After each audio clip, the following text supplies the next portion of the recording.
Emotionally immature individuals often live in the moment emotionally. Whatever they're feeling right now, that's the most important thing in the room.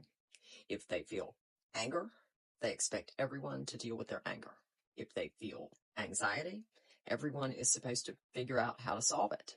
When they feel disappointed, overwhelmed, embarrassed, or frustrated, these emotions tend to spill out externally instead of being managed internally.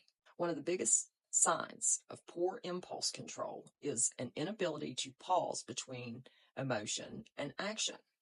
Mature, regulated individuals can pause and think, will this help? Should I say this? Emotionally immature people often skip this step entirely. They blurt out cruel things. They make threats that they don't mean. They lash out in frustration, send angry messages, and basically do things that create consequences later. Another common trait is emotional dumping. Instead of processing their emotions privately or finding healthy ways to cope, they unload onto whoever is nearby.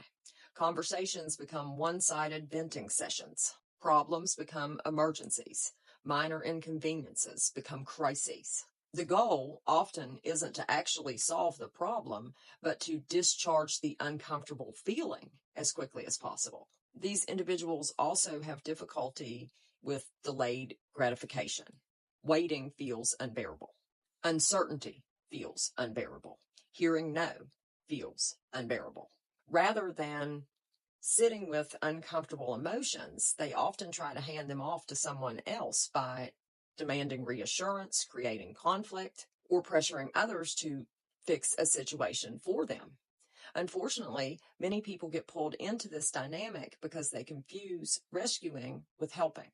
They rush in to solve problems, make phone calls, manage paperwork, or take over responsibilities. In the short term, this lowers everyone's stress, but in the long term, it teaches the emotionally immature person that someone will eventually come in and rescue and do the tasks for them.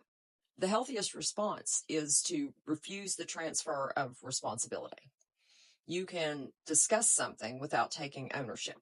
You can answer questions without becoming the project manager of another adult's life.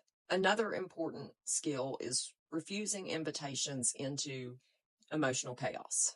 Not every accusation deserves a defense. Not every emotional outburst requires participation. Every crisis does not require immediate attention. Sometimes the healthiest response is to say, I'm sorry you're dealing with that, and to allow the other person to continue owning their own problem.